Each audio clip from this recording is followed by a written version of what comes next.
월요일 시장 마감됐습니다. 워낙 지난주 하락에 좀 충격이 컸기 때문에 오늘 시장이 또 하락하면 좀 더 큰 우려가 나올 수 있다라는 생각을 했었는데요. 장중 상승 반전에 성공을 하면서 1950선은 지켜내는 움직임이 나타났습니다.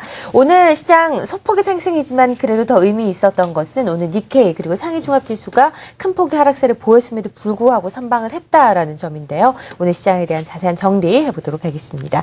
JT인베스트먼트 오현진 팀장, 한국투자증권 이프랜드의 허윤정 연구원 함께하겠습니다. 안녕하세요.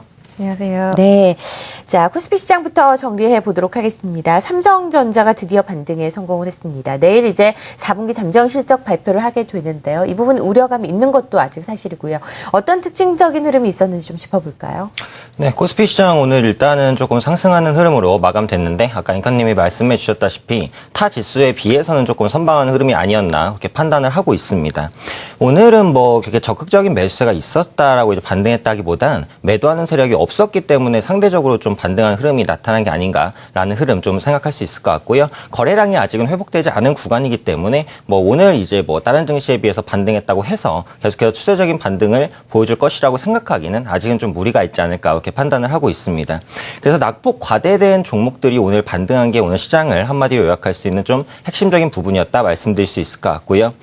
여전히 이제 환율과 실적 우려는 좀 작용을 하고 있는 국면이다. 오늘 이제 환율이 좀 급등하는 모습 나타나면서 워낙 강세에 대한 해소 부분에 대한 기대감 좀 있습니다만 환율이라는 것이 강세가 해소되더라도 이렇게 급작스럽게 변동하는 것은 좋지 않습니다. 완만하게 이제 강세 부분이 해소돼야 되기 때문에 이 부분은 리스크 요인으로 좀 작용을 하고 있다라는 점이고요. 현재 비싸지는 않지만 그렇게까지 크게 매력적인 구간이다라고 보이지도 않기 때문에 그 부분에 있어서는 분명히 좀 주의가 필요하다 말씀드릴 수 있을 것 같습니다. 오늘 발표된 지수 중국의 이제 서비스업 지수가 조금 소폭 하락하면서 이제 투심이 악화된 부분도 있었지만 그 부분은 일단 잘 이겨냈다 판단하고 있고요. 오늘 일단 대통령 기자회견에서는 특징적인 점이 엔저에 의해서 내수 활성화로 좀 극복을 하겠다라고 밝힌 만큼 향후 내수주에 대한 관심도 좀 필요하지 않을까 그렇게 판단을 하고 있습니다. 그러면은 업종별로 어떤 종목 올랐는지 한번 살펴보도록 하겠습니다. 네. 현재 실질적으로 업종별로 이제 의약품 업종 좀 반등한 잠시만. 네. 네.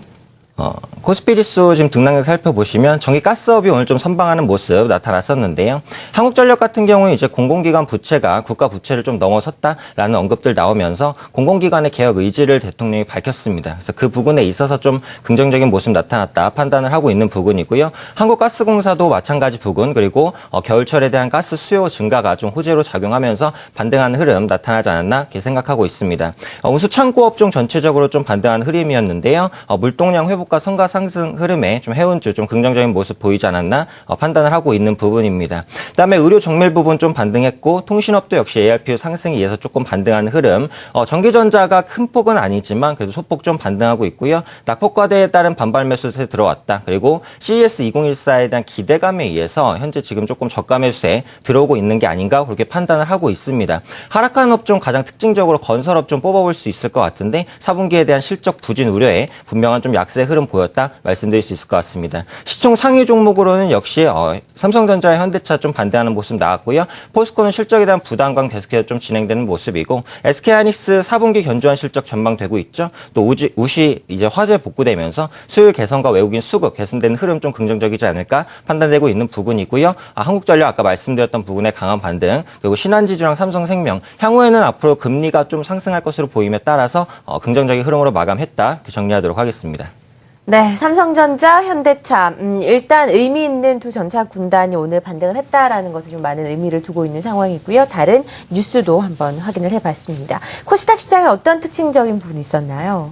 일단 코스닥 시장 같은 경우에는 오후장 초반까지만 해도 코스피와의 상승률에 차이가 조금 발생을 하는 모습이었었습니다. 하지만 꾸준하게 코스닥 시장은 막판 또 뒷심을 발휘를 하면서 코스피 시장과의 상승률에는 점차 좀 좁혀나가는 흐름을 보이면서 0.26% 정도 상승 마감을 보였습니다. 일단 코스피 시장이 오늘 전반적으로 고른 반등세를 보였다면 코스닥 시장은 상대적으로 그동안 조금 덜 빠졌거나 아니면 선방하는 모습을 보여줬기 때문에 오늘은 대형주 쪽에 반등세가 조금 더 강했었던 것 같고요. 코스닥은 다소 좀 종목별로 차별화되는 모습을 보였습니다.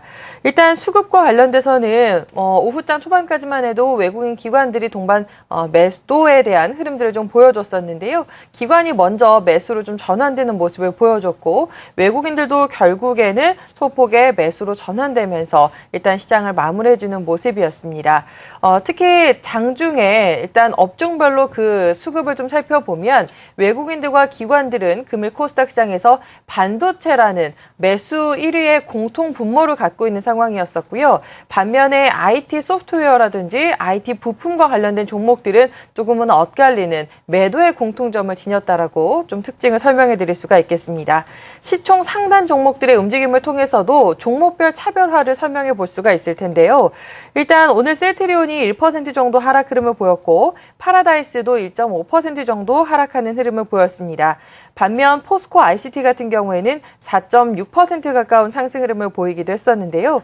그동안 유상증자 대량 물량과 관련된 우려감들이 있었습니다만 오히려 그것과 관련돼서는 이미 선 조정을 겪은 상황이고 박근혜 대통령의 신년 국정 운영안과 관련돼서 에너지 효율화라는 그 수혜 기대감들이 조금 더 반영되는 모습이었다라고 말씀을 좀 드릴 수가 있을 것 같습니다. 그리고 IT 업종 내에서도 조금 다른 행보를 좀 보여줬는데요. 보고 계신 것처럼 원익 IPS 같은 경우에는 반도체 장비 쪽에 영향력이 있는 회사죠. 4.5% 정도 상승하는 흐름을 보였습니다만 IT 소재라든지 대표적인 부품주라고 볼 수 있는 파트론이라든지 솔브레인과 같은 종목들은 오히려 좀 하락하는 흐름을 보이면서 앞서 설명을 드렸다시피 외국인들과 기관들의 어떤 업종을 주로 샀고 주로 팔았는지에 대한 흐름들이 이런 종목을 통해서도 녹아들었다라고 정리해드릴 수가 있겠습니다. 이 밖에 특징주를 조금 더 말씀을 드려보면 첫 번째로는 젠백스가 있는데요. 14% 가까운 상승 흐름을 보였습니다. 젠백스의 항암 백신이 알츠하이머 발병 억제 효능이 있다라는 내용들이 국제 학술 논문에 게재되면서 상승세를 보이는 모습이었고요. 이 밖에 다날의 경우에도 오늘 음봉으로 마무리 짓긴 했었습니다만 장 초반에는 흐름이 상당히 강했었죠. 제말토의 피인수 보도가 좀 나왔는데 업무 제휴 등 다방면으로 지금 검토 중이다라고 밝히면서 이런 기대감들이 오전장에선 상당히 강하게 반영되는 모습이었습니다. 마지막 특징주로는 오늘 좀 급락했었던 종목이죠. J-컨텐트리를 말씀드릴 수 있을 텐데 각각 인터넷 콘텐츠나 드라마를 제작하는 지금 자회사들의 합병으로 인해서 그 지분율이 하락을 하게 됩니다. 이제 그러다 보니까 지배주주에 대한 순이익이 감소할 것으로 전망이 되면서 일단 연일 지금 음봉을 발생시키고 있다는 점 유의하실 필요가 있어 보입니다. 네, 코스닥 시장의 특징적인 부분도 짚어봤습니다.